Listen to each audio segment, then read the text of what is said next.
Stars, I'm a fool for your love.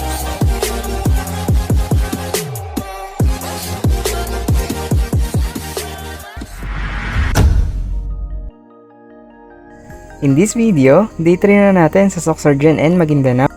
Madilim na nga nung dumating kami sa accommodation dito sa Lake Cebu, and dito nga kami nagstay sa SLT Homestay. Traditional Tivoli House nga ang setup dito kung saan open space ang area and halos magkakatabi lahat ng guests. Pagkadating nga ay nagsukat na kagad kami ng mga tinalak na gagamitin namin the next day. By the way, binisita nga din pala ni Catriona to way back 2018. Kinabukasan, maaga nga kaming umalis para mauna sa Lotus Flowers. Medyo madami din kasing guests sa SLT during that time. Kaya ang advice ng guide namin is mauna na kami para hindi na kami maghintay.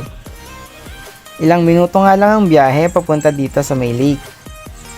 Maya-maya pa nga, nag-start na kami and non-motorized nga pala yung mga boats dito. Sobrang peaceful nga ng ambience dito and sobrang kalmado din ng tubig.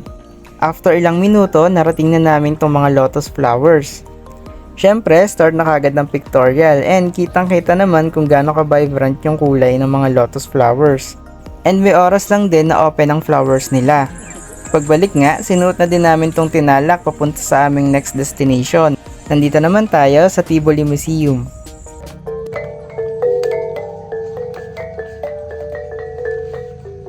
Dumaan na nga din kami dito sa iHeart Lake Cebu na signage bago bumalik na accommodation para mag-breakfast.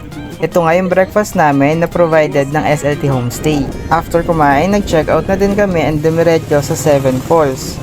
Pagkabayad ng mga fees, dumiretso na nga kami dito sa Hikong Alo. Ito nga yung una and pinakamalapad sa 7 waterfalls na makikita dito. Ito din yung pinaka most accessible since around 100 meters lang siya from the entrance. Sobrang lakas nga din ng mist na napoproduce ng falls na to and kitang-kita naman dito sa video. Nasolo nga din namin yung area and suot pa din namin yung mga tinalak dito. Maya-maya pa, nag-zipline naman kami. Ito nga pala yung highest zipline sa Southeast Asia. And makikita din dito yung iba pang falls na included sa 7 waterfalls. By the way, 10 AM pa ang open ng zipline and divided siya sa 2 legs. Mas mataas and mahaba yung sa first leg. And mas malapit din siya sa mga falls.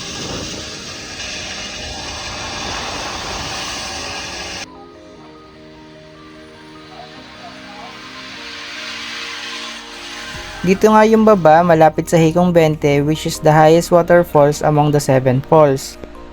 After sa 7 falls, dumiretso na kami sa Langdulay Weaving Center, kung saan pinakita nila kung paano ginagawa ang mga tinalak. Ito nga yung mga ginagamit nilang raw materials, mga abaka and iba't ibang dahon pangkulay. Inintroduce nga din sa amin yung mga gumagawa ng tinalak and yung mga master weavers. Kasama na din dyan yung background and history ng pag-weaving dito. Nagsample pa nga din sila ng weaving and sobrang hirap nyo talagang gawin. Maya-maya pa nga, pinakita naman nila sa amin ang traditional Tivoli dance. Bumiyahe na nga ulit kami and nakarating dito sa City of Coronadal. Medyo madilim na nga din yung langit nung time na to and pagdating nga namin sa next destination, umuulan na. Ito nga pala yung pineapple plantation and medyo weird yung gawa ng kalsada dito kasi medyo maalon talaga. Dumiretso na nga din kami sa SG Farm and medyo pinagbigyan kami ng langit.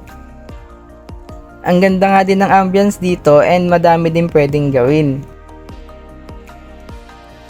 Sobrang aesthetic nga ng area and madami ding spots na Instagrammable talaga. Hindi na nga lang din namin naikot ang buong area since umulan na din after nito. Pero nakapag-stay naman kami dito sa may cafe sa loob. Dito na nga kami nagpalipas ng oras hanggang sa napag-decide namin na dumiretso na ng Sarangani. Maganda rin yung interior ng coffee shop nila dito. Kaya naman pwede talagang tumambay at mag-chill lang dito. So that's it for our day 3 in Sorsogon and Maguindanao. Thank you for watching and see you on our next trip.